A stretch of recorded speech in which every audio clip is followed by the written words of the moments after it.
This is Inside the Wolf's Den, an entrepreneurial journey with Shaun and Joni Wolfswinkle. Welcome back to Inside the Wolf's Den with your host, Shaun and Joni Wolfswinkle. Today we have a guest with us, Shaun McCloskey. How are you, Shaun? I'm great. How are you doing? Very well. Thank you so much for joining us on the show today. Thanks for having me. This is fun. Yeah, it is going to be fun. So just a quick bio on Shaun. Shaun is often referred to as the coach's coach. He's a real estate investor, author, and nationally recognized speaker. Shaun coaches high-caliber business owners, national speakers, and coaches across the country. When he's not out changing lives and helping others to grow their businesses and visions, he can be found in his hometown of St. Louis with his wife and 3 children. He loves playing the guitar and singing in a band for fun. His personal and business motto is give first, which is evident in the coaching programs and personal interactions. So again, Shaun, thanks for joining us. Why don't you get started by telling us how this all got started how it all got started? Oh man, I couldn't have planned this if I tried, but basically started in the corporate world for many years, worked my way up the corporate ladder to realize my ladder was up against the wrong wall. And, liked a lot of it, learned a lot, and got into business for myself back in the real estate game in 2003. Flipped a few hundred houses and then started to get a bunch of people asking me to help them do it. And my first year in business, as I started coaching my first couple of people, one of my guys, made more money than he'd ever made in his life. And the second year he got divorced. And it's like I helped him get there. I was teaching him how to run a business. Same as me. I was working 70, 80 hours a week back then, and so was he. And I'm not going to take credit for his divorce, at least I hope not. But, I was teaching him how to make business a priority because that's what I was doing. And so over the years, my gosh, there's been so much that's morphed. And so, today I run a company called Leadership Boardroom. I work with a lot of entrepreneurs all over the country, business owners, speakers, people who run national coaching organizations. And I try to impact the leaders so that they can make an impact with their teams and the people that follow them.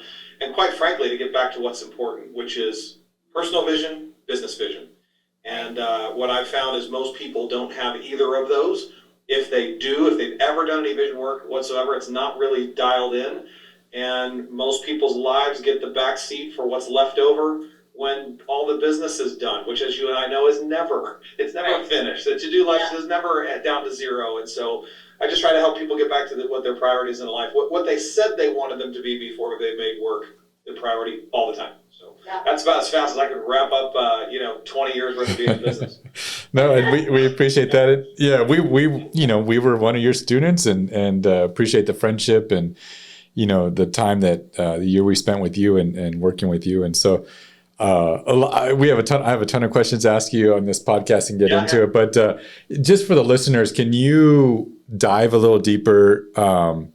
Explain how Leadership Boardroom is set up, how it's run. What makes you guys different than most masterminds out there? And then I would love to get some dive deeper into the vision part of it as well. But just like some high level, what's Leadership Boardroom, and then what makes you guys different? Well, so a couple of things, and I will make all of this relevant to your listeners, so it's just not stuff here to tell us about your life and what you do. This is all very relevant to all of us as entrepreneurs and business owners, and even just people who live life and have jobs. We help people identify 2 things. Number 1, figure out what the heck you want your personal life to look like. And then number 2, figure out what you want your business life to look like so that it honors the first one. And it's like, that sounds really simple. It's not so simple.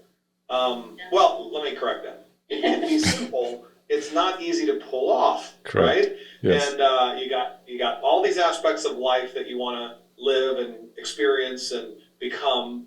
And then you've got this business that's supposed to be funding all of your life stuff to have happen. But so many entrepreneurs get into business with that expectation, and it's like one day when the business does really well, then I'll get to have a life, and they sacrifice 5, 10, 15, sometimes their entire life into the effort to get there. So, what I created was a coaching and mastermind environment where all the people are on those similar paths. We're committed to figuring out what do we want our personal lives to look like first and foremost.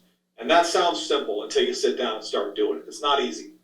And then what type of business would we need to create that would get us us out of bed every day. Not where you got to get out of bed yourself. You know what I mean? Like there's a difference between getting out of bed because you're so excited to jump into your day versus getting out of bed, moping your way over to the shower, getting ready and doing your daily grind.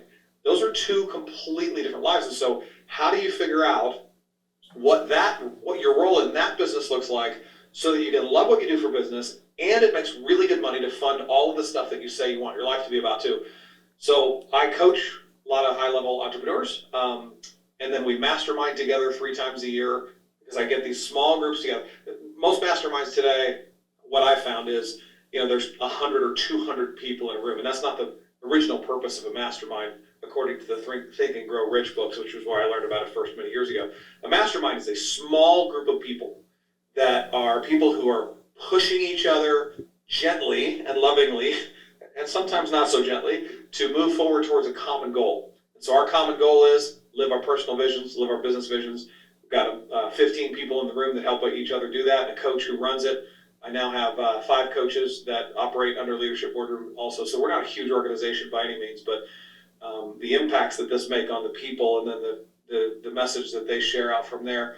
The idea is to make a pretty big impact with one little pebble in the pond, if you know that. Yeah. That sort of metaphor. But that's what we're about, man. So, a lot of masterminds will sit here and show you how to 10x your business. That's great if that's your vision.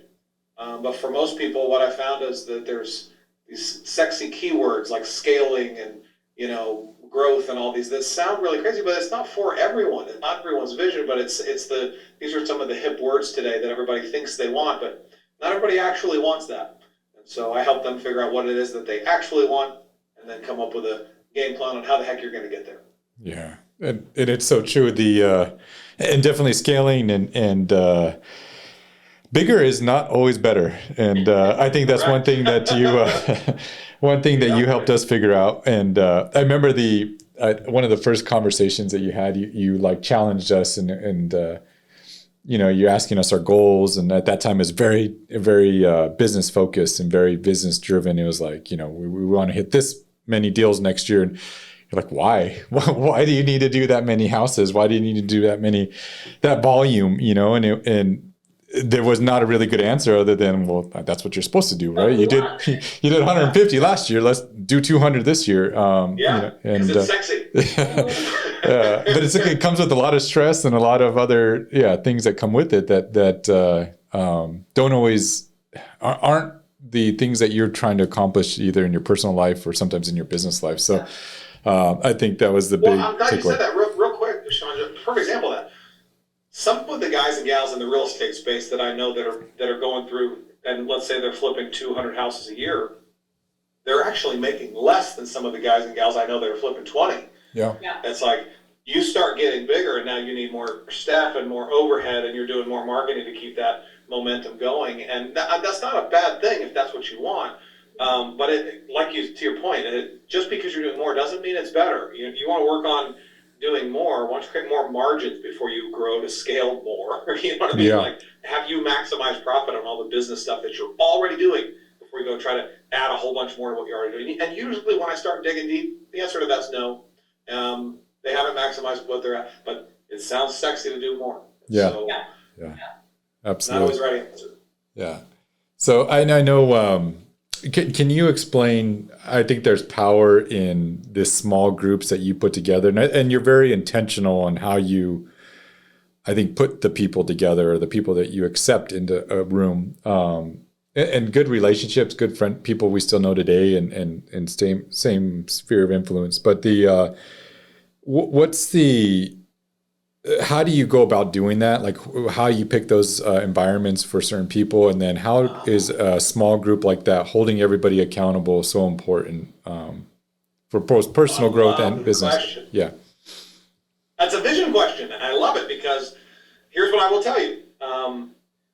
I love my business and how it's structured today, and every single person in my coaching and mastermind groups, I love them. I would have them to my home. They're friends of mine. We vacation together, all of these things. And it was not always like that. As a matter of fact, if I look back about 6-7 years ago, there was a time where I almost quit doing all of this. And it wasn't that I didn't like the model or coaching or working with people, I was working with some people that didn't fit who I wanted to work with. And I'm going to tell you, man, that's a vision problem. I didn't have a vision for exactly who I wanted to work with, exactly who I wanted to help, how I was going to help them, who is the perfect customer, who should never be a customer. And what I was doing is the typical thing that most entrepreneurs do. If it's going to make money, I'm going to say yes to it. And so I have a vision for even the type of clientele that I want to work with. Take the real estate world with this. Most people would sit here and tell you, no, I know what kind of deals I'm going to go after. Well, is it in writing? Are you very specific and crystal clear with it?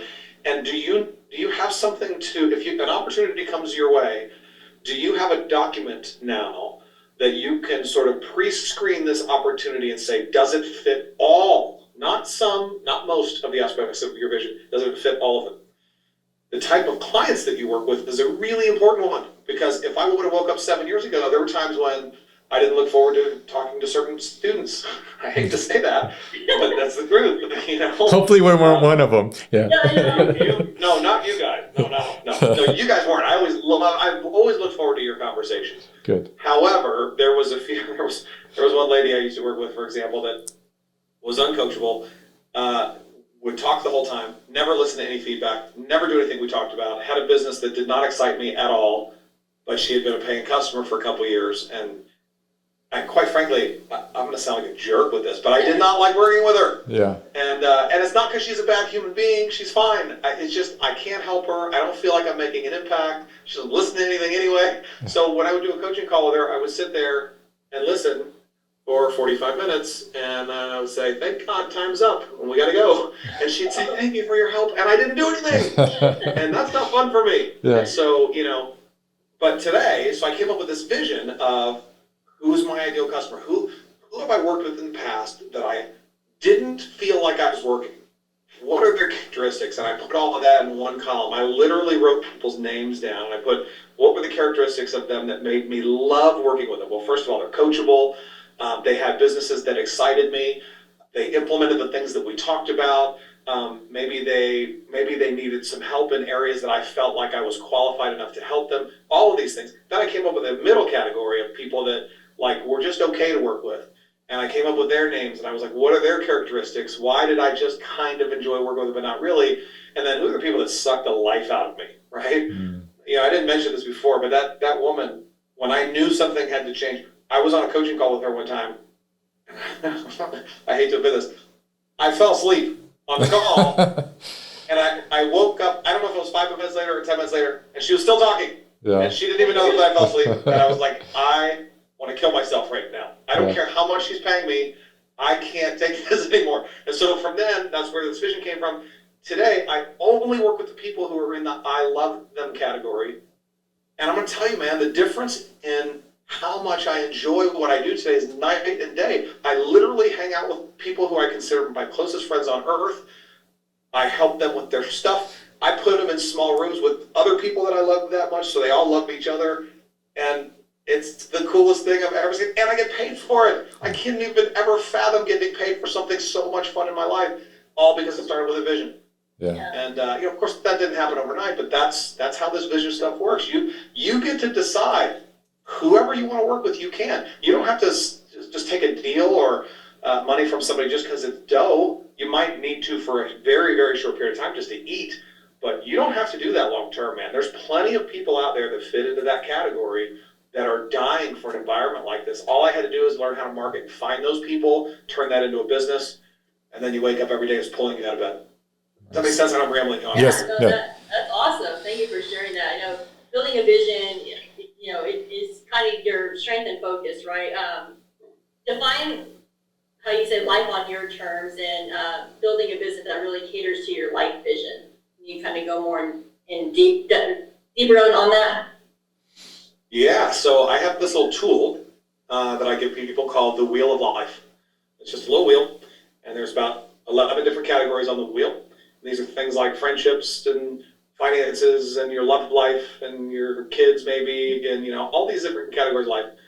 And I ask people to rate themselves on the wheel on a 0 to 10.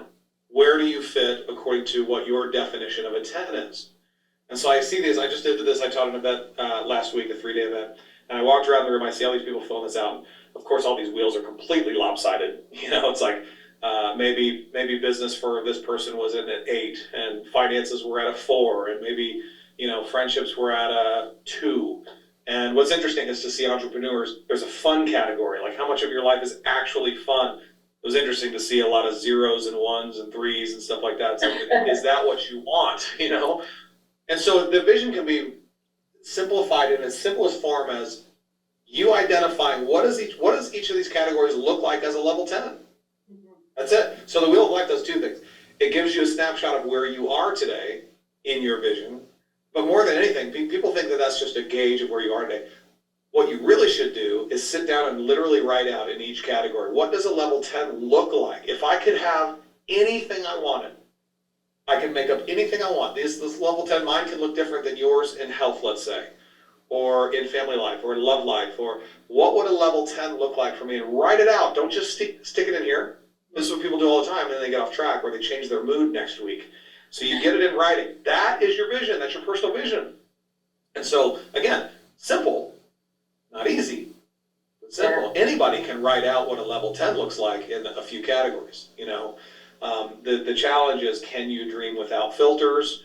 And oh my gosh, that's a whole other story. So for example, a filter might be something like, man, I'd love to be in shape, I'd love to be healthy, but a filter might be like, yeah, but gosh, that requires me to work out 17 hours a day and eat healthy all the time. Those are filters. And so what I've noticed is people stop dreaming because they have so many filters on what it's going to take to get there. Their engineer brain starts to kick in before they've even dreamt up the idea. So that's how people get out of also. But, it's really just identifying what's a level 10. What does a level 10 life look like? And not just in like general, like in these specific categories. So, that would be a great start without having to come spend 3 days at one of my events. You know what I mean? Well, I highly recommend that, and we'll get into that, and you can share what stuff you have coming up. But we'd highly recommend people getting involved with you and learning. I have a personal question, and and this is on air, and so you could tear me apart. I'm cool with it. I'm vulnerable. But after working, I know there were some great things that came out of, the time we spent together. And I know, I started taking Fridays off and, stop, by the way, John, so we need to get you back. we kind of fell into a rut. I went back. I had trouble. And I think it was, and I'm trying to process it and understand it, but I think it was a little bit of identity, So I ended up probably. Sorry, did you say a little bit? A little bit, yeah. So I lost myself. I created my vision, did all this stuff, and I felt like I lost myself. And it was because all I knew was driving and working, and my parents are very workaholic. So I think I was raised in an environment that's what you do. You take care of your family and all that. And that was my culture, my identity going back to childhood. So when this idea of taking my, foot off the pedal a little bit, putting my head up and looking, okay, truly, what do I want? What makes me happy and all that. It was a weird stage in my life.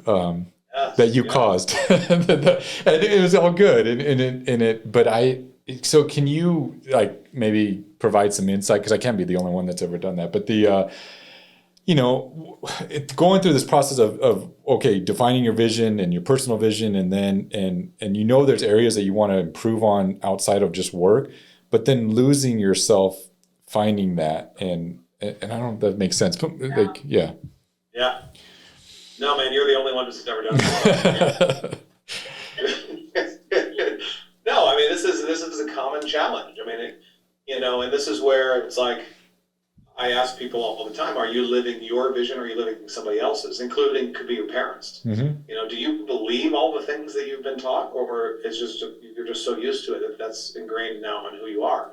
And who are you really? I mean, that's such a cheesy goofball question. Just tell me who you are. It's like, but do you even have a clue? Let's take a workaholic, for example. Mm-hmm. Take away work for a second. Who are you without work? Can you even answer that? Mm-hmm. And I'm not expecting you to answer that here. I'm saying that for somebody who is used to building. And then if they aren't able to, what do you do with that? What do you want out of life besides that? That's not always an easy question to answer when it's been ingrained in you since a kid that you're supposed to perform, and you have to reach certain thresholds and constantly be growing. All that stuff can be good, but if it's your identity, I would argue, I've coached a lot of people over the last 17 years. I've coached a lot of people who work is their identity. Mm-hmm. And if that is your only identity, it's not something that people reach the end of their life and are real fulfilled about. Mm-hmm. And so, what is your identity? Do you even know? Have you even taken the time to sit down and ask yourself these questions? What do I want out of life? Or are you just so busy building because that's what you've been used to? Here, I built a company over the course of 8 years that you guys were involved in. And when I sold my ownership in that company, I went through a little bit of identity crisis too, because I had spent, let's say, 8-9 years building this particular brand. I spoke all over the country at these huge events. I had made a name for myself and for the company. When that was no longer my thing, mm-hmm. It was no longer attached to me, I went through a period of about a year where it was I wouldn't say it was full-blown depression because I didn't get that far, but it was like, well, if I'm not that guy promoting that company and promoting that specific message, who the hell am I? I don't know. Mm-hmm. And I had to almost reinvent myself at that point. I think that happens to a lot of people. I noticed my father, was in the military for 20 plus years in the Army, and he was always taught work, and then someday you'll be rewarded. And so that's what he did. And then when he got into civilian life, he did work, and it wasn't always rewarded. Mm-hmm. And I remember there was a whole year he spent working. I didn't even know you could work more than 100 hours a week, but he was working more than 100 hours a week. And so many hours, in fact, that it was about a 15-minute drive away from the house. It was better for him to stay at the office and sleep on the couch, because then he could get 30 minutes more sleep, the drive to home and the drive back. That way he could sleep 30 more minutes. And that was in the year of his 52nd year of his life. When he was 53, he died. Christmas Day, 53 years old. And all of the stuff that he claimed he was doing it for never came to fruition. So it didn't even work. Which, by the way, there's no guarantees that the whole business and stuff is going to work. So if your identity is wrapped up in your business, good luck if the market changes and that's taken from you. Mm-hmm. Or good luck if you wake up one day and say, one day when this succeeds, then I'm going to live life. What if you never see that day? My father didn't see that day. Yeah. And so all of that crap that he was taught, did he really believe it, or did he just get taught that by his parents, by the military, by all of his surroundings? Here's one thing I will tell you he didn't do, and I can't ask him now because he's no longer around. One thing that I know for sure is he didn't sit there on his deathbed and think, man, I should have worked more. Because mm-hmm. no one does. They do think, I wish I would have taken more risks. I wish I wouldn't have been so fearful. They do think things like that. But nobody says, I wish I would have worked instead of 70 hours a week, I wish I would have worked 80. No one thinks that. They think I wish I would have had better relationships. I wish I would have tried those hobbies I always wanted to try but never made time for. They do things like that often. I wish I would have found things that were more fulfilling. I wish I would have told this person I loved them. Those are the types. I don't want to wake up one day and go, man, I have regrets around those things. So now I also want to make lots of money. So, and I can do that, but not one at the risk of the other. Last thing I'll say about that before we move on. My father would have told you, I'm doing all this for my family. This is what a lot of men say. Mm-hmm. I'm doing this so that I can provide for my family. He never asked us what we wanted. Mm. Not once. And I'll tell you why that's important. I spoke at Yale University a few years back, and I have the master's degree program. They're all focused on me. I get them for like a half a day, right? One of the questions I asked, speaking to Yale, now who knows who's in the room? Could be future presidents, could be corporation owner, who knows who's in there in the room? But it's the MBA master's degree program at Yale, so it's this pretty intimate group of people. And I asked them, how many of you in this room have parents that are powerful people? They're either powerful politically, business-wise, they're wealthy, something along those lines. Every single hand in the room went up. It was like, interesting. I said, how many of you, if you had a choice, well, first of all, how many of you in here, your parents worked a lot of hours? Every single hand run over the room. I said, if given a choice, how many of you would have rather have all the stuff that you have and the status and the money and all those things? Or if you had a choice, how many of you would have rather picked a little bit more time with mom and dad if you could choose? Almost every hand, except for maybe one or two people, went up saying, I wish I would have had more time with my parents. I'd never asked this in a room before. I'd never been in a room like this before, and so I was blown away. And so I looked at the one of the girls who did not raise her hand, and I said, can I ask you a question? And she said, yeah. And I said, you didn't raise your hand saying that you would have chosen, so you would have chosen more stuff over more time with your parents? And she said, yep. And I said, can you explain to me why that is? And she goes, because I hate my parents. We never spent any time together. I don't want any more time with them. As a matter of fact, I don't want to ever see them again in my life. I thought, okay, well, no wonder you don't want more time. You hated them to begin with, right? And why did you? Because you were never the focus of them. And so, I looked at that. I'm like, these are some of the most potentially successful people in the world. They're at Yale freaking University. And none of their parents asked them what they want. So that might be an important conversation to have. If you say you're doing it for your family, are you really? Or is it really for you? So that you can make sure you meet your own ego needs, so that you can say you have a bigger portfolio, so you can do bigger deals, more deals. At least be honest. If you at least be honest and say, nope, this is for me because I want to build my ego, and so I'm willing to sacrifice everything else that I said was important to me in an effort to attain it.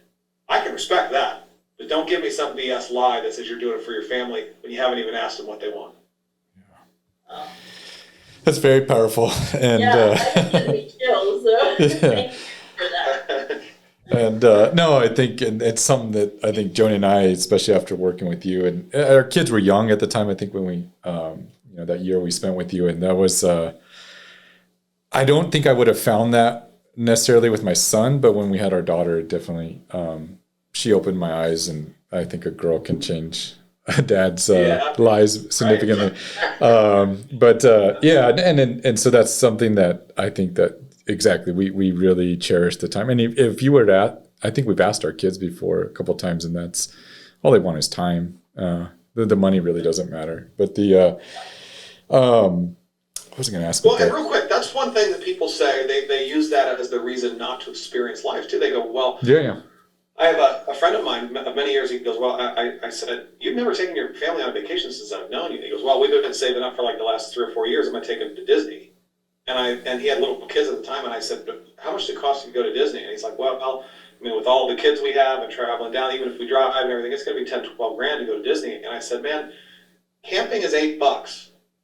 Like, I know that you can't afford to go to Disney yet, but you can afford to go camping this weekend. And the kids don't care if it's Disney versus camp. As a matter of fact, I've got 3 kids. We took them all to Disney last year. It was the most stupid, expensive trip I've ever taken in my life. And you know what? I asked them what their favorite trip on earth was. If they could choose again, would they go to Disney or would they go, we did a trip the year before, a month-long trip in our RV in the mountains of Colorado. We hiked every day. We played games. We did all this simple stuff. Do you know my kids said that they loved the camping trip just as much, if not more, than they loved Disney? Yes, sir. And the camping trip, Disney, we were gone for 6 days. The camping trip, we were gone for 30 days. I didn't work for 30 whole days. No phone calls, no work, no emails, no nothing. I'd never done that before in my life. In 30 days, we spent roughly 15% of the cost that it took to go to Disney for less than a week. And they had just as much fun with that. And that included fuel in an RV and staying at nice RV resorts and all kinds of stuff. It was still nothing compared to this. And they had just as much fun. Yeah. So don't tell me that you can't live life today because you don't have enough money. Yeah. That might be partially true, but it is not the truth, Yeah. So, right, we actually took a month off ourselves, and actually it was because of you when we went through your Yeah, we took an entire month off, and that's exactly what we went backpacking.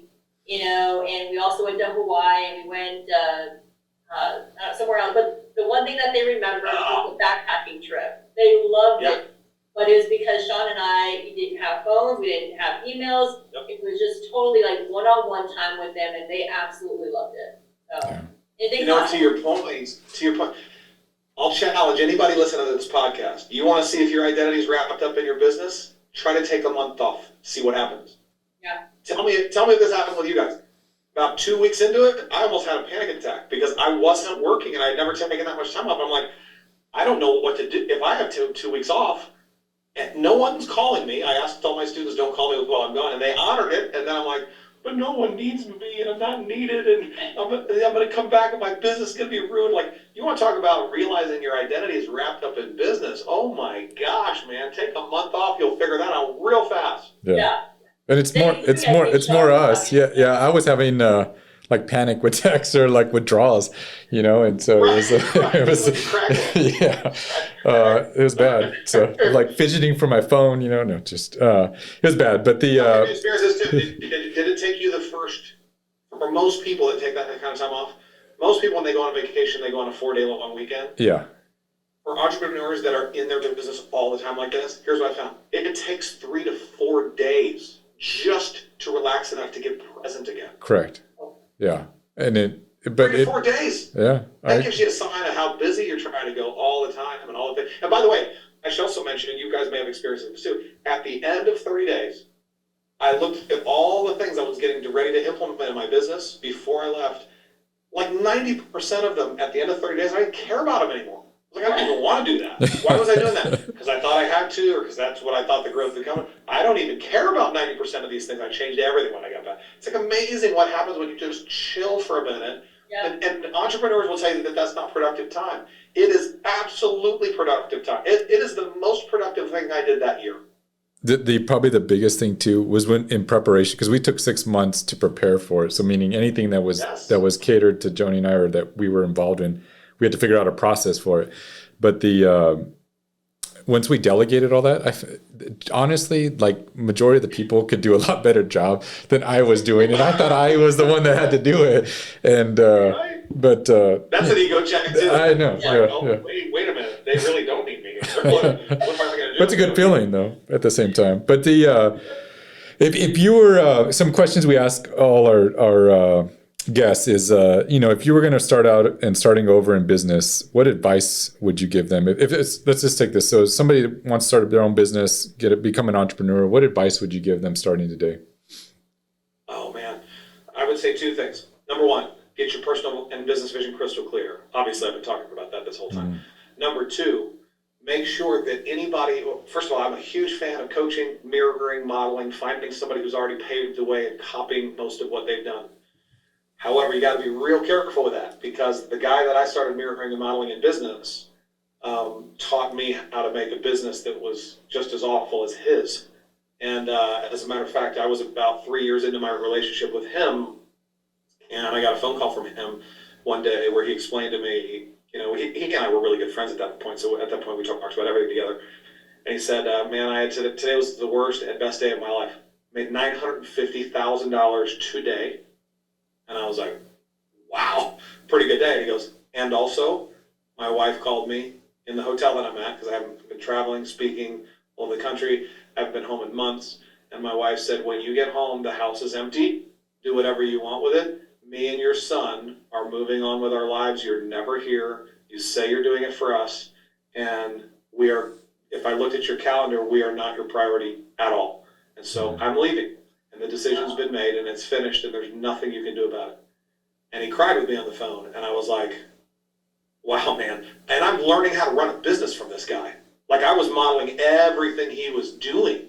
And so I didn't have my own vision to filter any of that stuff through at the time. I was doing it because I wanted to be coachable, and I saw him as a success story. And by the way, I saw only a portion of him. I didn't see all of what his life really looked like, and so I was trying to model everything. And had I continued down that model, I would have done the exact same thing as him. I was already building the exact same thing as him. So no wonder I was starting to hate my business. And so vision, find somebody who is in alignment with that. And if they're not in alignment in all ways, then just filter out what you're going to learn from them to the things that do fit your vision. Because, man, there's a lot of crap out there, a lot of garbage. Mm-hmm. A lot of people who are out there teaching and gurus and stuff, and it'll teach you a path straight to misery. Yeah. So be careful who you learn from. Yeah. Well, we want to honor your time commitment. So, Shaun, we're gonna have to continue this another time, I think. But how can people get a hold of you and learn more about you and learn more about Leadership Boardroom and and also, can you just touch, is it just for entrepreneurs, or do you also say they work a corporate job? Is that possible? Yeah, no. This is for everybody. I specialize in working directly with entrepreneurs, but vision is important for anybody. I don't care if you're a corporate, I don't care if you're a stay-at-home mom. You need to have a vision for what kind of mom you want to be, and how you want that to look. And by the way, most moms don't have that either, because they're so busy trying to provide for the kids that they don't ever sit and take the time to figure out what they want. And by the way, when they do, they feel selfish. But when they do, and they honor, they're better moms. Yeah. So it's like, this stuff is important all over the place, and you could say the same for stay-at-home dads or whatever. I'm just saying, this stuff is important all over the place. So what I was going to say is, why don't I just give your people a gift, and then they can decide if they want to use it or not. I have 3 things that I'll give them: the Wheel of Life, the Wheel of Business, some training on exactly how to implement them, and then there's another thing in there called the Unique Genius Zone that I'll share in there as well. But basically, all they got to do, go to leadershipboardroom.com/gift. And if they go there, they just click a button, and you'll be able to download the training. There's a video right there on the page, I believe, and it'll give you guys some free training and resources that you can use. And great. If you like what you see, use it. If you don't, delete it. But these are tools. These are 3 tools that literally changed my life. And so if you'll implement them, they're really cool.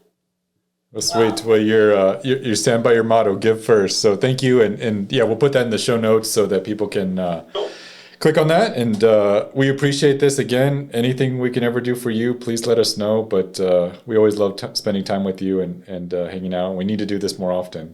But thank you. Absolutely. And if there's everything we can deep dive into further, I'm happy to help you. If there's anything that resonates here with your audience or your people, I'm happy to go into more. I love this stuff.